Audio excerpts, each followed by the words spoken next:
하늘에 가기를 주의 이름으로 축원합니다. 우리 이 장야방 성도님, 저는 그걸 보니까는 손주 같았어요. 네. 아드님이시라고요. 예.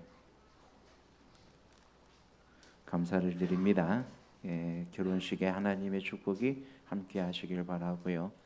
우리 박수진 성도님 오랜만에 함께해서 너무 감사합니다. 감사합니다. 보고 싶었습니다. 요한복음 14장입니다. 요한복음 14장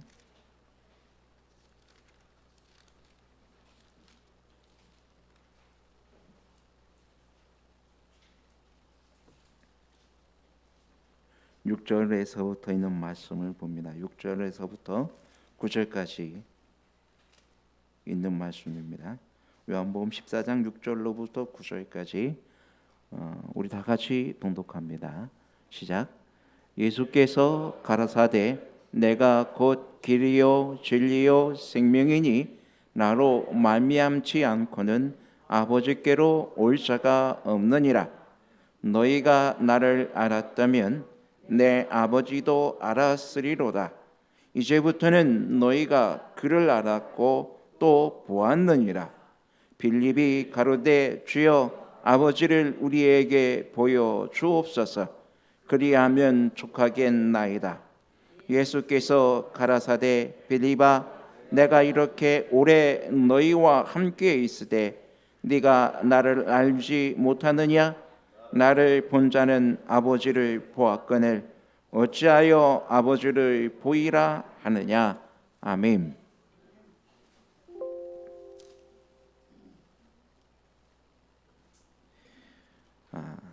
여러분, 하나님이 살아계심을 확실히 믿으십니까? 확신하시죠?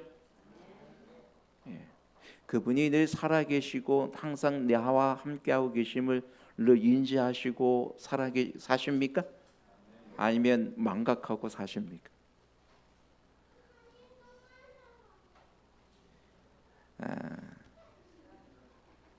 우리는 간혹 생각합니다. 특별히 이 젊은 학생들은 하나님이 진짜 계실까? 살아 계실까? 하나님이 존재하는가? 많이 의심합니다. 이런 생각을 참 많이 해요. 또 어떤 때는 일부러도 아니고 어떤 때는 또 강한 그런 생각을 듭니다. 야, 진짜 하나님이 살아 계실까? 이런 생각을 많이 하게 됩니다. 그래서 하나님을 믿는 일에서 벗어나 또 세상에서의 나를 또 생각해보고 또 세상에서의 나를 찾고 싶어 할 때가 또 젊을 때 많이 일어납니다. 또 젊을 때도 일어나지만 우리가 간혹 살아가면서도 그런 생각이 퍼뜩퍼뜩 들 때도 있습니다. 세상에서 나를 찾는 것이 더 값지고 세상을 더 멋있게 살아갈 수 있는 것이 아닌가? 이런 생각을 해보는 것입니다. 그래서 나를 찾는 일이 어떻게 보면은 하나님의 존재를 부인하는 일로 연결되어져서 과연 하나님은 살아계시는가? 그것이 과학적인 사실인가 따져 묻습니다. 이것이 과학적으로 증명이 할 수 있는가? 하나님이 살아계심에 대해서. 저도 옛날에 이런 방황을 했었어요. 신학과 4학년 때 그랬어요. 신학을 공부하면서 하나님의 존재에 대해서 의심했었어요. 참 아이러니하죠. 신학 공부하면서, 그죠? 그것도 1, 2학년 때가 아니고 이 4학년 때. 이 봄에 그랬습니다. 봄에 4학년 때 막 이제 4학년 이제 3월 들어서면서부터 그런 생각이 제 마음속에 끊임없이 일어나요. 그런 마음이 드니까 성경을 안 보게 되더라고요. 성경을 안 보고 또 기도도 늘 하던 기도도 안 하게 돼. 그래서 하나님을 안 찾게 돼. 그러면서 끊임없이 갈등합니다. 끊임없이 갈등해. 하나님의 존재에 대해서. 과연 하나님은 살아계시는가? 근데 어느 날 그 오야봉이라는 곳이, 거기는 이 기도의 동산이라고, 삼육대학교의 기도의 동산 오야봉이 있습니다. 제가 늘 가슴이 답답해서 이제 기도하는 그 자리에 오랜만에 갔어요. 그때가 한 3월 말경이었습니다. 근데 제가 거기 깜짝 놀랐어요. 이렇게 그 연필 볼펜 심 있잖아요. 모나미 볼펜 심. 그런 이 모나미 볼펜 심만한 가지에, 그거 땅에 꽂혔는데 거기에 동서남북으로 예쁜 초록색 나무, 연두빛 초록색 나뭇잎이 예쁘게 피어나 있는 거예요. 근데 그게 너무 신기했어요. 야, 이게 어떻게 이게 피어나지? 전에는 그 자리에 아무것도 없었는데, 피어난 거는 아무것도 없었고 다 메마른 가지였는데, 다 죽은 적이었는데 아무것도 없었는데, 거기에 이 진짜 볼펜심만한 가지에 이렇게 네 방향으로 피어 있는 그 나무 잎, 그거를 발견했어요. 야, 신기하다. 어떻게 이런 데서 이렇게 연한 잎이 나올까? 이것이 살아 있었네. 이게 죽은 게 아니었네. 살아 있었네. 그걸 느끼면서 그 순간, 아, 하나님은 살아 계시는구나. 이것에게 생명을 주신 이가 하나님이시구나. 이것에게 생명을 주신 이가 하나님이시고, 나도 그 하나님의 주신 생명으로 내가 이 오늘을 살아가고 있구나 하는 것을 거기서 깨달았습니다. 이 천연계를 통해서, 이 천연계는 일반 계시라 그래요. 하나님의 계시에는 두 가지가 있는데, 일반 계시가 있고 특별 계시가 있습니다. 계시라고 하는 건 뭐예요? 계시라고 하는 거는, 계시라고 하는 것은 이 나타내 보여주다라는 뜻입니다. 그러니까 하나님께서 그 자신을 나타내 보여주시는데, 일반 계시는 이 천연계, 천연계는 천연계를 통하여 모든 사람은 하나님을 분명히 보여 알 수 있다 그랬어요. 나는 하나님을 알 수 못합니다라고, 하나님이 계신 걸 알지 못했습니다라고 하는 핑계를 댈 수 있다 없다? 될 수 없다 그랬어요. 로마서 1장에. 왜요? 분명히 무엇을 통해서요? 모든 하나님이 지으신 모든 만물을 통해서 분명히 하나님이 살아 계시고 존재하고 계심을 분명히 깨달아 알 수 있다 그랬어요. 그러므로 나는 하나님이 계신 걸 알지 못했습니다는 핑계를 댈 수 없다 그랬어요. 일반 계시. 그래서 모든 사람은 이 천연계와 늘 친숙하게 지내는 사람들, 즉 이 산을 자주 간다든지 또 농사를 짓는다든지 늘 천연계와 벗을 삼아 살아가는 사람들은요, 그 사람이 혹 교회를 안 다녀도 또 살아계신 하나님이 계시다는 사실을 인지할 줄은 없다 할지라도 그 사람들의 마음속에는 하나님은 계시다, 그거를 안다는 것입니다. 제가 실질적으로 만난 사람들도 나는 교회는 안 다니지만 하나님은 계시다는 것을 알아요 라고 말하는 수많은 사람들을 봤어요. 어떻게 합니까?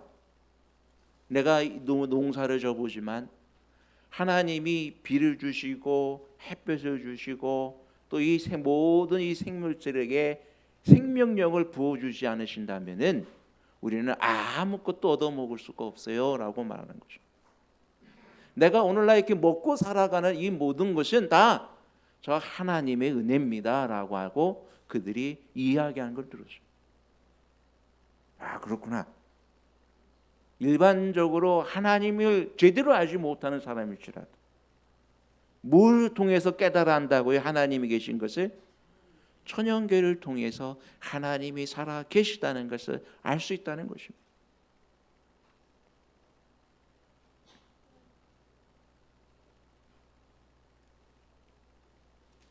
그래서 종로의 계단 구전 9페이지에 보면은 이렇게 말씀하고 있어요. 천연계의 기이하고 미미한 것들을 보라. 그리고 그것들이 인류뿐 아니라 모든 생물의 필요와 행복에 얼마나 적당한 것을 생각하여 보라. 온 땅을 비치는 일광과 적시는 우로, 산과 바다와 들, 이 모든 것은 조물주의 사랑을 우리에게 말하고 있다.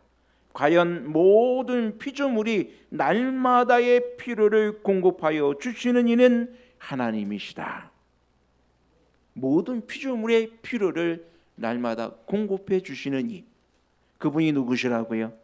하나님이십니다. 여러분, 하나님은 분명히 살아계신 분이십니다. 존재하고 계십니다. 내가 그분을 부인해도 그분은 살아계십니다. 내가 그분을 믿을 수 없다 해도 그분은 여전히 내 속에 존재하고 계십니다.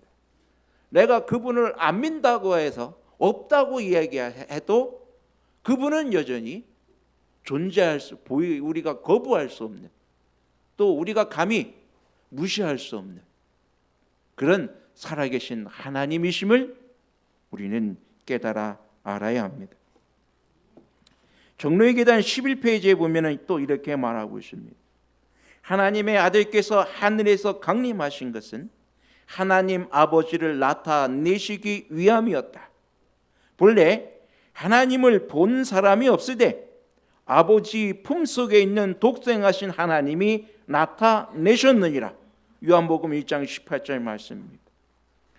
또 마태복음 11장 27절에 보면 아버지 외에는 아들을 아는 자가 없고 아들과 또 아들의 소원대로 계시를 받은 자 외에는 아버지를 아는 자가 없느니라 그랬습니다. 오늘 요한복음 14장 8절과 9절에 있는 말씀에도 보면은 빌립이 아버지를 우리에게 보여주옵소서라고 요청하였을 때 예수님께서는 대답하여 주시기를 빌립아 내가 이렇게 오래 너와 함께 있을 때 네가 나를 알지 못하느냐? 나를 본 자는 아버지를 보았거늘 어찌 아버지를 보이라 하느냐? 그렇습니다. 여러분, 예수님은 우리에게 누구를 나타내시기 오셨다고요? 아버지를. 즉 성부 하나님을 우리에게 보여주시기 위하여 오셨다 그랬습니다. 나를 본 자는 누구를 보았다고요? 아버지를 보았다고요. 여러분, 하나님이 계신 증거가 됩니까? 아멘입니다. 여러분, 세상에서 하나님이 계시지 않는 것을 증명할 수 있을까요? 증명하는 방법이 있습니까? 하나님은 안 계신다라고? 그건 방법이 없어요. 눈에 보이지 않으니 존재하지 않는다고 말할 수 있습니까? 여러분, 눈에 보이지 않아도 존재하고 있는 것이 우리에게 얼마나 많이 있습니까? 그죠? 당장 이 코로나 바이러스도 존재합니까? 안 존재합니까? 네, 존재해요. 존재하는데 우리 눈에 보여요? 안 보여요? 안 보여요. 바람이라는 것이 존재합니까? 존재하죠. 바람을 우리가 볼 수 있습니까? 네, 보이지는 않아요. 이민을 불매 어디로부터 가는지 어디를 알 수는 없지만 바람은 존재합니다. 그러므로 여러분, 내 눈에 보이지 않으니 존재하지 않는다고 이야기할 수가 없는 것입니다. 역사의 한 단편으로 한번 생각해 보겠습니다. 여러분이 성경은 역사입니다. 이 성경은 역사서예요. 그죠? 인류의 역사서가 바로 성경입니다. 처음에 시작부터 세상 끝까지 인류의 모든 역사를 볼 수 있는 것이 바로 성경입니다. 이 성경은 역사서예요. 그래서 성경을 해석할 때도 역사적인 사실로 해석을 합니다. 근데 여러분, 우리나라에 제일 존경하는 인물 중에 누구를 제일 존경합니까? 역대적인 인물로 우리나라의 지표에도 나와 있죠, 그죠? 예? 이 세종대왕이라든지 이순신 장군이. 아마 이순신 장군이 없었으면은 아마 우리나라는 예전부터 거의 한 500여 년 전에 사라지고 없었을지도 몰라요. 이순신 장군이 그랬고, 또 우리가 세종대왕이 이 훈민정음을 창제하지 않았으면 우리가 지금 같이 한글을 멋지게 읽을 수 있고 또 우리 지식을 쌓을 수 있는 길이 아마 다 막혔을 거예요. 지금도 얼마 특정 몇몇 사람만 글을 읽고 아마 우리는 무식쟁이로 살아가고 있을지도 모르겠습니다.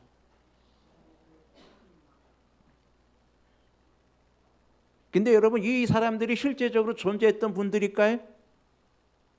환산대첩이나 명랑해정이나 이런 일들이 실질적으로 그런 거짓말 같은 그런 대전이 실질적으로 있었어요?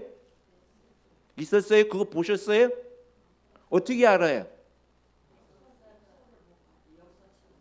그런 일이 있었다는 걸 어떻게 알아요? 믿을 수 있나요? 그건 기록으로 알아요. 난중일기, 또 징비록, 뭐 이런 역사적인 기록을 통해서 또 조선 500년이라는 어떤 그런 모든 역사적인 사료를 통해서 옛날에 이런 일들이 있었고 이런 역사가 있었다, 이런 일들이 실제 있었고 이순신이라는 장군이 실제 존재하는 인물이었다고 하는 것을 우리가 알게 되는 것입니다. 역사적인 거예요. 역사라는 건 뭐예요? 그것을 보고 듣고 만진 사람이 그것을 기록한 것이 바로 뭐예요? 역사입니다. 그럼 여러분, 예수님이 오신 것도 역사일까요? 허황된 얘기일까요? 역사일까요? 역사입니다. 예수님은 실제로 오셨고 우리와 함께 하셨고 오늘과 같은 말씀을 우리에게 주셨습니다. 존재하셨습니다. 그럼 여러분, 이 성경의 기록은요, 그런 역사서에 하나님을 만나고 하나님을 보고 듣고 경험한 이야기들을 기록한 것이 바로 뭐예요? 성경입니다. 성경은 바로 이 사람이 임의로 기록한 것이 아니라 하나님이 그것을 보여주셨고 하나님을 만난 그 사람이 보여주신 그것을 자기의 말로 표현하고 기록한 것이 성경이에요. 또 성경의 일부분은, 어떤 부분은 하나님이 직접 어떻게 하셨어요? 직접 손으로 기록하셨어요. 그죠? 그게 무엇입니까? 십계명입니다. 그러므로 우리는 하나님이 살아계시다는 걸 알 수가 있어요, 없어요? 알 수 있단 말입니다. 여러분, 죽은 자가 부활하는 것을 믿으십니까? 믿어요, 안 믿어요? 어떻게 믿어요? 어떻게 죽은 자가 다시 살아날 수 있을까요? 그렇죠. 고린도서 15장입니다. 고린도서 15장 3절부터 있는 말씀 봅니다. 3절로부터 8절에 있는 말씀을 보면은요, 자, 내가 받은 것을 너에게 먼저 전하였노니 이는 성경대로 그리스도께서 우리 죄를 위하여 죽으시고 장사 지낸 바 되었다가 성경대로 사흘 만에 다시 살아나사 게바에게 보이시고 그 후에 12 제자에게와 그 후에 500여 형제에게 일시에 보이셨나니 그 중에 지금까지 태반이나 살아있고 어떤 이는 잠들었으며 그 후에 야고보에게 보이셨으며 그 후에 모든 사도에게와 맨 나중에 만삭되지 못하여 난 자 같은 내게도 보이셨느니라. 자, 누구도 보이셨다고요? 내게도. 여기 사도 바울이라는 이 사람의 다메섹에 누구를 잡으러 가다가 예수 믿는 사람들은 다 거짓말쟁이라고 예수님이 부활했다고 가리키는 이 모든 예수쟁이들을 다 잡아 죽이기 위해 다메섹으로 가다가 누굴 만났어요? 예수님을 만났어요. 사울아 사울아 네가 어찌하여 나를 핍박하느냐? 주여 너시오니까 나는 네가 핍박하는 예수라.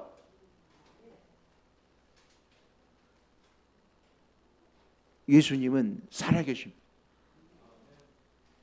분명히 십자가에 죽으셨던 그 예수님은 살아계십니다.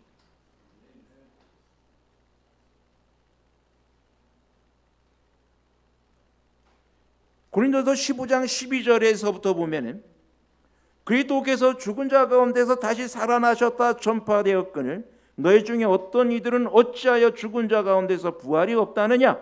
만일 죽은 자의 부활이 없으면 그리스도도 다시 살지 못하셨으리라. 그리스도께서 만일 다시 살지 못하셨으면 우리의 전파하는 것도 헛것이요 너희 믿음도 헛것이며. 그렇습니다. 여러분, 예수님께서 부활하지 않으셨다면 우리가 믿는 게 다 거짓말이에요. 예수님이 말한 이 성경이 다 거짓말이에요. 그럼 우리가 여기 있을 필요가 있어요, 없어요? 있을 필요가 없는 것입니다. 뭐라 여기 있어요, 그죠? 거짓말인데. 하지만 예수님께서 부활하신 것은 역사적인 사실이고 수많은 사람이 증거하였고 보았고 만졌고, 누구도 만졌어요. 도마도 그랬어요, 그죠? 도마도 나는 예수님의 부활하심을 나는 믿지 못하겠다고 혼자 빡빡 우기고 있었어요, 그죠?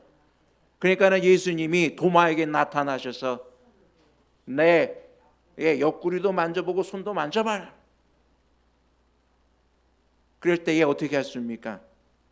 주여, 주는 그리스도요 살아계신 하나님의 아들이시니다라고 고백하게 됩니다. 예수님께서 말씀하여 주시기를 너는 나를 본고로 믿느냐? 나를 보지 못하고도 믿는 자는 복되도다라고 선포하십니다. 여러분, 우리 하나님은 살아계십니다. 시대의 소망 664페이지 보면은 이렇게 말하고 있습니다. 내가 아버지 안에 있고 아버지께서 내 안에 계심을 믿으라. 그렇지 못하겠거든 행하는 그 일을 인하여 나를 믿으라. 그들의 신앙은 아무도 스스로 하지 못하였고 할 수도 없는 일들, 곧 그리스도께서 행하신 일에 나타난 증거 위에 토대를 든든히 놓을 수 있을 것이다. 그리스도의 사업은 그분의 신성을 증거한다. 아버지께서는 아들을 통하여 나타나신 바 되셨다. 혹 우리 학생들 중에 하나님이 살아계심을 믿지 못하겠거든 누구를 통하여 믿으시라고요? 예수 그리스도를 통하여 믿으시게 되기를 간절히 바랍니다. 하나님이 계시지 않는다면 성경은 있을 수 없습니다. 또한 이 천연계에 나타난 하나님의 사랑을 우리는 깨달을 수 없습니다. 우린 천연계에 나타난 하나님의 사랑을 깨닫게 되고 또 많은 사람들이 하나님을 부인했던 일에서 천연계를 통하여 하나님의 사랑과 하나님이 살아계심을 우리는 깨닫게 되고 바로 예수 그리스도를 통하여 하나님을 바로 보게 되고 하나님이 살아계시고 존재하고 계심을 지금도 우리 중에 계심을 여러분 우리는 믿고 깨닫고 또한 살아가고 있는 것입니다. 근데 우리의 신앙에서 가장 큰 문제는 우리가 하나님을 믿으면서 하나님의 존재를 망각하고 있다는 사실. 이것이 어떻게 알 수가, 내가 하나님의 존재를 망각하고 있다는 것을 어떻게 알 수 있을까요? 라오디아 교회의 특징이 무엇이냐면은 예수님을 마음 밖에 세워두고 있다는 것입니다. 즉 예수님을 우리 내 안에 두는 것이 아니라 예수님을 내 마음 밖에 두고 있다는 사실. 즉 그것은 하나님 없이 나 혼자 하나님을 망각하고 하나님이 존재하고 하나님이 살아계시고 하나님이 진짜는 진실로 우리 중에 계심을 또 내 안에 계심을 잊어버리고 산다는 얘기예요. 그래서 예수님께서는 매일같이 우리가 누구를 잊지 아니하도록 하나님을 잊지 못하도록 하나님을 잊지 않도록 창조주이신 하나님이 살아계심을 기억할 수 있도록 우리의 마음의 문을 두드리고 계시는 것입니다. 여러분 우리 하나님 살아계심을 믿으십니까? 그분이 존재하고 계심을 믿으십니까? 그분은 확실히 살아계시고 오늘도 우리에게 말씀하고 계시며 우리와 함께하고 있음을 여러분 확신하게 되기를 간절히 바랍니다. 우리가 주님을 잃어버린다면, 주님을 부인하게 된다면 우리는 모든 것을 잃어버린 사람들이 되는 것입니다. 그러면 여러분, 우리는 우리 하나님이 살아계심을 온전히 믿으시게 되기를 간절히 바랍니다. 그 하나님이 내 안에 계시고 또 그 하나님이 나와 함께하고 있음을 믿는 것이 바로 신앙입니다. 믿음은 나의 죄로 인하여 십자가를 지신 그분의 사랑을 내가 믿고 받아들이는 것입니다. 하나님의 사랑이 우리에게 이렇게 나타난 바 되었던 것은, 그것은 바로 예수 그리스도께서 나를 위하여 나의 죄를 대신하여 십자가에 죽으신 그 놀라운 사랑의 역사가 오늘 우리에게 진실로 임하고 있다는 사실입니다. 여러분, 주님의 십자가를 믿음으로 바라보게 되기를 간절히 바랍니다. 하나님이 안 계시다 부정하지 마시고, 언제나 하나님은 내 안에 계시고 내 곁에 계시며 오늘도 나의 모든 생명을 그의 손에 붙들고 계심을 여러분 확신하셔서 진실로 우리와 함께 하시는 하나님을 끝까지 믿고 신뢰하며 승리할 수 있는 우리 모두가 되기를 바라면서 말씀을 드립니다.